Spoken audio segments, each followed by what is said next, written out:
Hello students, तो आज है सॉलिड स्टेट का लेक्चर नंबर 20, जिसमें हम लोग डायमंड, ग्रेफाइट और एक कॉपर का क्रिस्टल देखने जा रहे हैं। ठीक ना।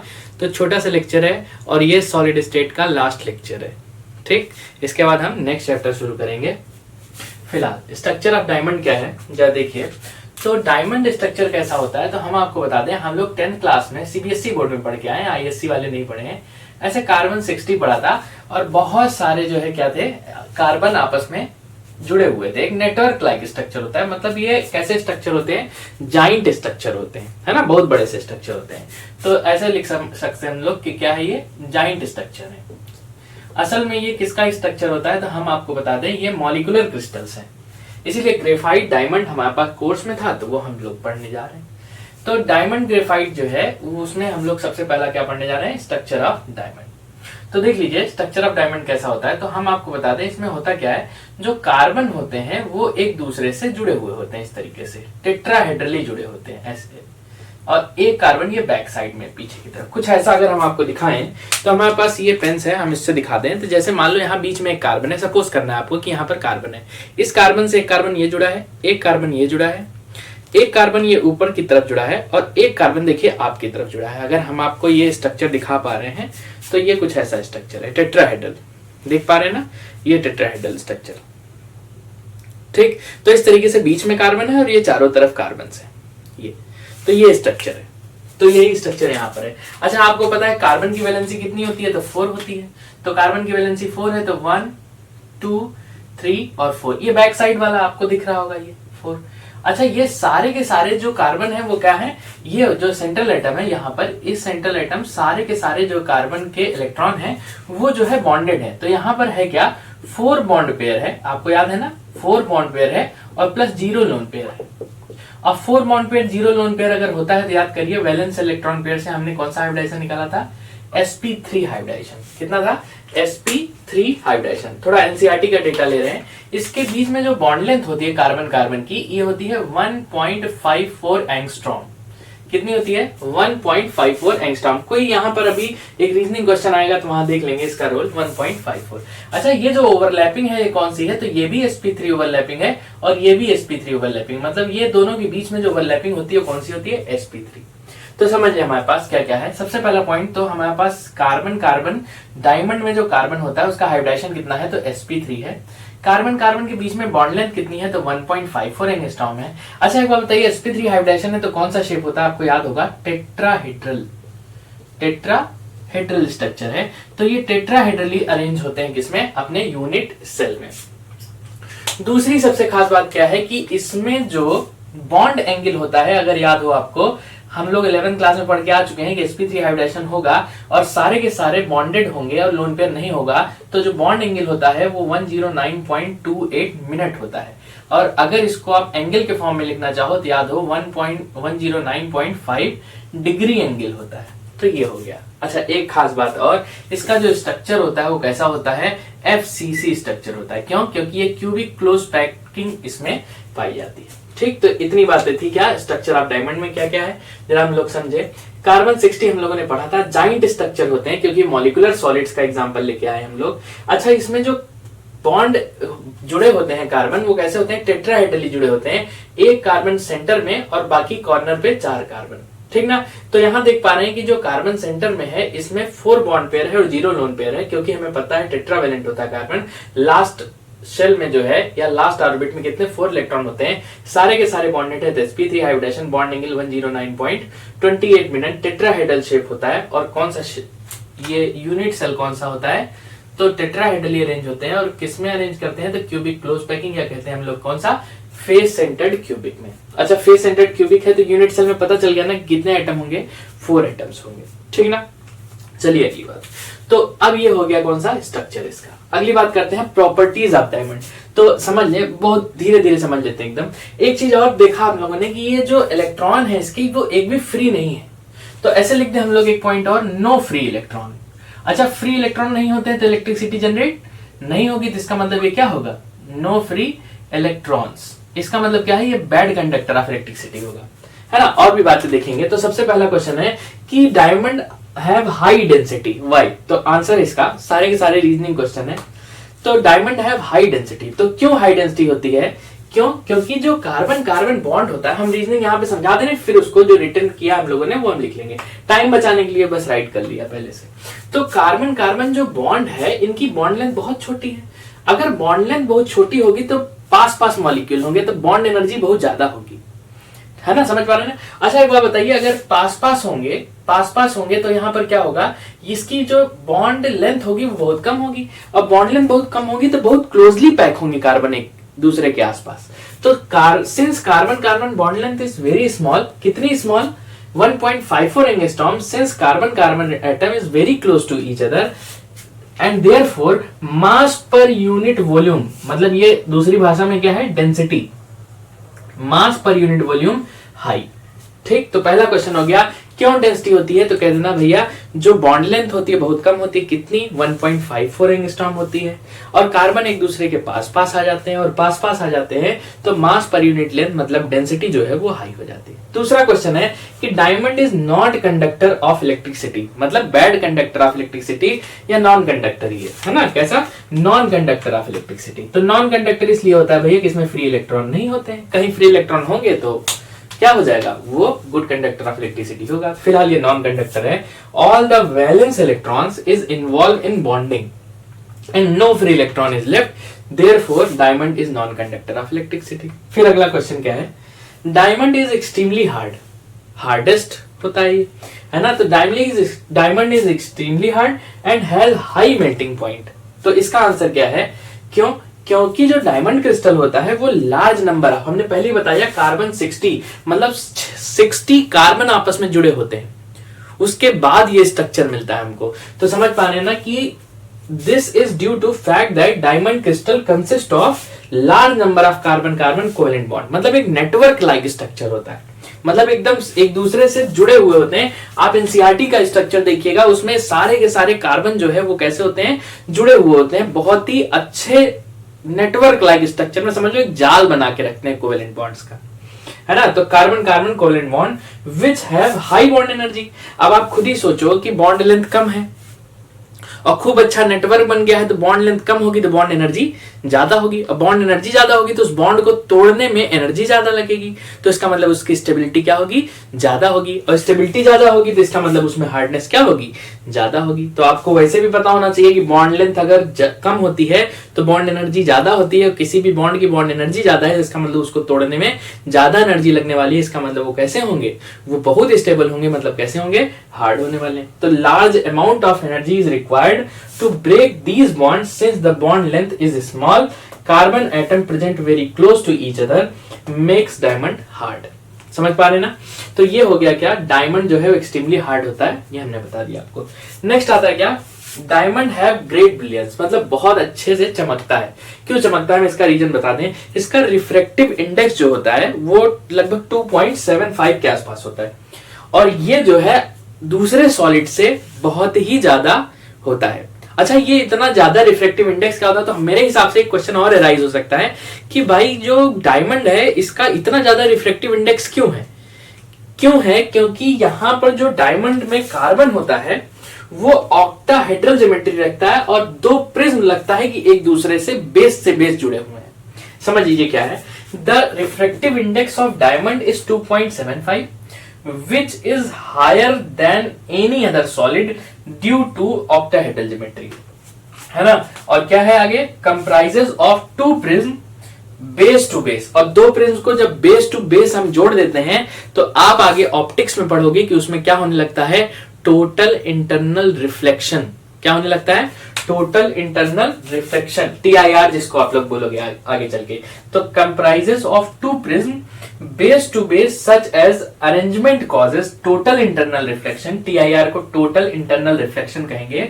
This reason for extra brilliance of diamond. तो सबसे बहुत ही आसान सी बात है, इसका जो रिफ्रैक्टिव इंडेक्स होता है 2.75, और दूसरे सॉलिड से बहुत हाई होता है।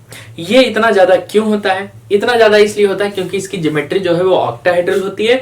और दूसरी खास बात क्या होती है, इनमें जो दो प्रिज्म होते हैं, दो प्रिज्म लाइक स्ट्रक्चर होता है, वो बेस टू बेस जुड़े होते हैं, जिसकी वजह से टोटल इंटरनल रिफ्लेक्शन हो जाता है। और आगे चल के आप ऑप्टिक्स में पढ़ोगे कि जहां टोटल इंटरनल रिफ्लेक्शन ज्यादा होगा वहां पर चमक बहुत अच्छी आएगी। ग्रेट ब्रिलियंस मतलब क्या है, बहुत अच्छी चमक आ जाती है इसमें। ठीक, तो ये हो गया क्या आपका डायमंड। फिर से एक बार देख लें, हमने कहा कि डायमंड का स्ट्रक्चर में कार्बन 60, ये 10th क्लास में सीबीएसई वाले बच्चे पढ़े, आईएससी वाले नहीं पढ़े, कोई बात नहीं, आप याद कर लीजिए। 60 कार्बन जब आपस में जुड़े रहते हैं तब वहां पर कुछ डायमंड जैसी बात आने वाली होगी।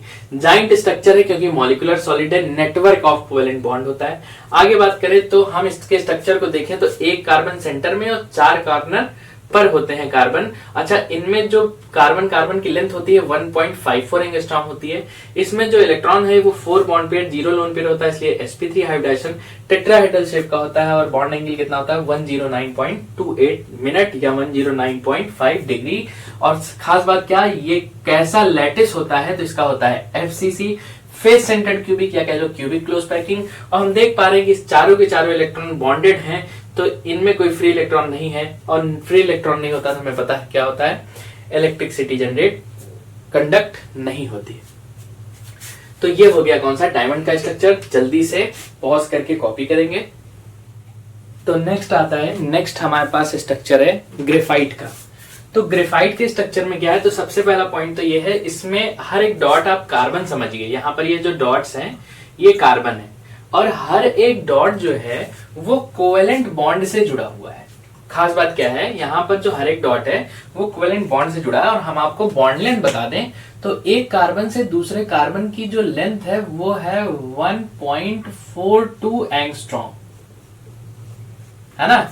जो कार्बन के बीच की बॉन्ड लेंथ है वो कितना है, 1.42 एंगस्ट्रॉम। और दूसरी खास बात क्या है कि ये नीचे तो हम दिखा नहीं पाए हैं, लेकिन बिल्कुल ऐसे ही यहाँ पर भी ये हेक्सागोनल स्ट्रक्चर है, यहाँ पर भी। तो ये जो ग्रेफाइट का स्ट्रक्चर होता है वो सबसे पहला पॉइंट तो क्या है कि ये हेक्सागोनल स्ट्रक्चर है, हेक्सागोनल स्ट्रक्चर है।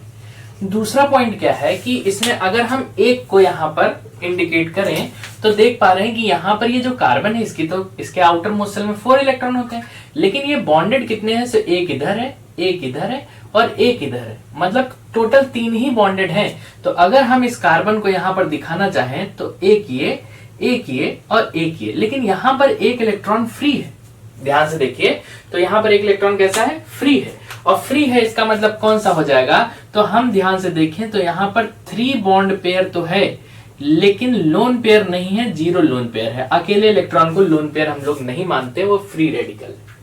तो यहां पर जो हाइब्रिडाइजेशन होगा वो कैसा होगा, वो हाइब्रिडाइजेशन होगा sp2। कैसा हाइब्रिडाइजेशन होगा, sp2।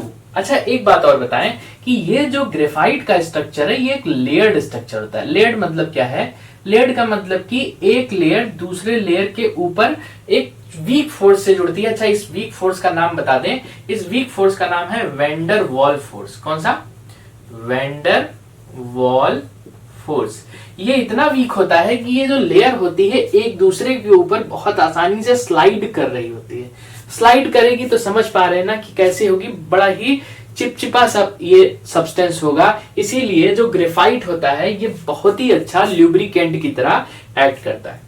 फिलहाल अपने टॉपिक पे आते हैं। इसका जो हाइब्रिडाइजेशन होगा वो कैसा होगा, sp3 होगा। और ये कार्बन जो जुड़े होंगे तो यहाँ भी ये फिर आगे भी 3 से जुड़ा होगा, तो यार इसके पास भी फ्री रेडिकल होगा। तो इसका जो ओवरलैपिंग होता है वो कैसा होगा, ये sp2 ओवरलैपिंग करता है। तो अगर हम लिख दें कि ओवरलैपिंग कैसी है, तो sp2 ओवरलैपिंग इसमें पाई जाती है। और हम देख पाए अगर तो इसके बीच में बॉन्ड एंगल कितना है, तो बॉन्ड एंगल हो जाएगा कितना, 120 डिग्री। कितना हो जाएगा, 120 डिग्री।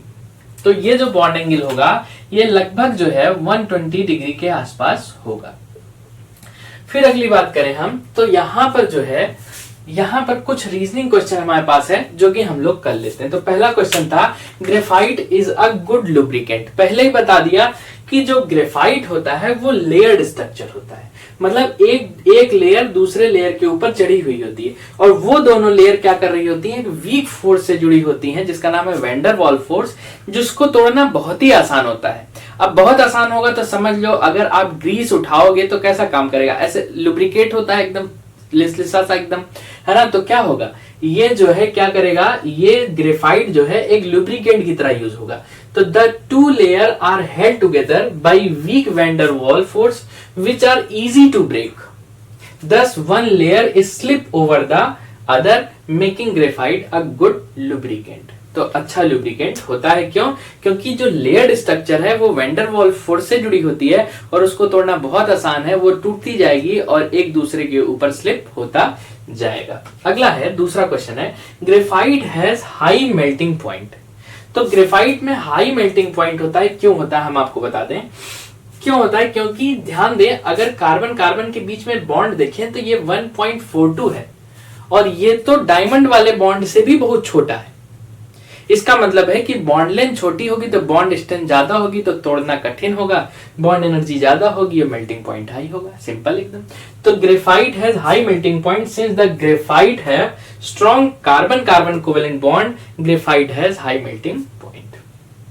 नेक्स्ट आता है कौन सा, तीसरा रीजनिंग क्वेश्चन है, graphite is anisotropic for electrical conduction. Anisotropic का मतलब क्या होता है हम आपको बताएं कि एन आइसोट्रोपिक का मतलब क्या था, हमने आपको बताया था कि एक ऐसा सॉलिड जिसमें क्या करें, एक ऐसा क्रिस्टलाइन सॉलिड जिसमें एक डायरेक्शन में जाए तो कुछ और फिजिकल प्रॉपर्टी हो और दूसरे डायरेक्शन में जाए तो कुछ और फिजिकल प्रॉपर्टी हो। हमने फिजिकल प्रॉपर्टी का नाम दिया था electrical conductivity, refractive index etcetera.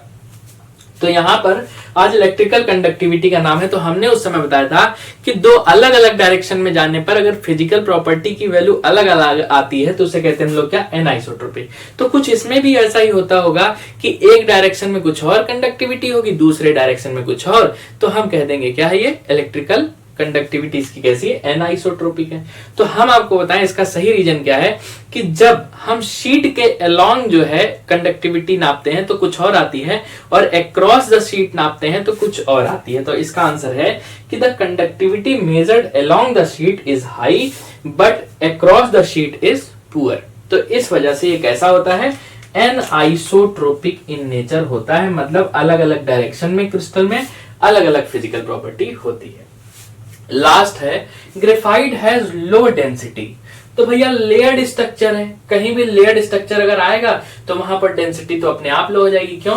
क्योंकि भैया इसका जो लेंथ होता है, शायद लिखा नहीं मैंने, ये होता है 3.4 एंगस्ट्रॉम के आसपास, है ना, लिख लीजिएगा इसको, 3.4 एंगस्ट्रॉम बहुत बड़ा लेंथ हो गया दो लेयर के बीच में। तो यार ये तो डेंसिटी ही कम कर देगा। तो देख लेते हैं क्या है, graphite has low density compare to diamond. उसमें कोई लेयरिंग तो थी नहीं, due to large distance between two successive layer. ध्यान दीजिए, दो सक्सेसिव लेयर के बीच में लार्ज डिस्टेंस, कितना डिस्टेंस ये भी बता दिया, एनसीईआरटी लिख रहा है 3.4 angstrom. The arrangement of carbon in each successive layer causes reflection and absorption of light and hence graphite is black and shiny। एक और रीजनिंग क्वेश्चन हमने दे दिया आपको कि क्यों ग्रेफाइट ब्लैक और शाइनी होता है। तो क्या कहेंगे कि दो सक्सेसिव लेयर जो है वो बार बार क्या करती है, कुछ एनर्जी को या रिफ्लेक्शन करती है और फिर कुछ लाइट को एब्जॉर्ब करती है, जिसकी वजह से ब्लैक और शाइनी दिखती है। तो ये हो गया आपका क्या, स्ट्रक्चर ऑफ ग्रेफाइट। कैसा होता है हम आपको बताते हैं, हेक्सागोनल स्ट्रक्चर होता है। ये कैसा होता है, हेक्सागोनल स्ट्रक्चर। तो नोट कर लीजिए। एक छोटी सी बात और है, जरा सा देख लीजिए इसमें, यहां पर यार ये फ्री इलेक्ट्रॉन है। ये कैसा इलेक्ट्रॉन है, फ्री इलेक्ट्रॉन पाया जा रहा है। तो फ्री इलेक्ट्रॉन होगा तो यार ये यहां पर हमने एक्सेप्शन भी बताया था कि ये क्या होता है, गुड कंडक्टर ऑफ इलेक्ट्रिसिटी। क्या होता है, गुड। अगर कोई पूछ ले कि graphite is conductor of electricity why, तो कह देना ड्यू टू फ्री इलेक्ट्रॉन, बात खत्म हो गई, है ना। कॉपी कर लिया होगा। एक और छोटी सी बात थी, कॉपर मेटल का एक क्रिस्टल था जो कि हमने कहा था मेटेलिक क्रिस्टल है। छोटी छोटी बातें बस जल्दी से आप नोट कर लीजिएगा। सबसे पहला पॉइंट तो ये है कि ये सीसीपी पैकिंग रखता है। कैसा, सीसीपी, या इसी को हम लोग क्या कहते हैं, एफसीसी। तो number of atom in unit cell कितना हो जाएगा, इन यूनिट सेल कितना हो जाएगा जल्दी बता दो। यूनिट सेल में हो जाएगा कितना 4 एटम, याद है ना, अरे यार FCC होगा तो 4 एटम होगा। और दूसरी खास बात क्या, कोऑर्डिनेशन नंबर कितना होगा, तो इसका कोऑर्डिनेशन नंबर होगा 12। बस इतनी बातें। आप ये मेटेलिक क्रिस्टल है, हमने आपको बता दिया। तो हमने आपको NaCl पढ़ाया आयनिक क्रिस्टल के लिए, मेटेलिक क्रिस्टल के बस छोटी सी बात, मॉलिक्यूलर क्रिस्टल के लिए ये है, ठीक ना। तो हमने डायमंड ग्रेफाइट पढ़ाया। तो ये सॉलिड स्टेट यहां पर खत्म होता है और नेक्स्ट चैप्टर लेके आएंगे हम आपके लिए सॉल्यूशन, ठीक ना। तो तब तक के लिए पढ़ाई करते रहिए। All the best.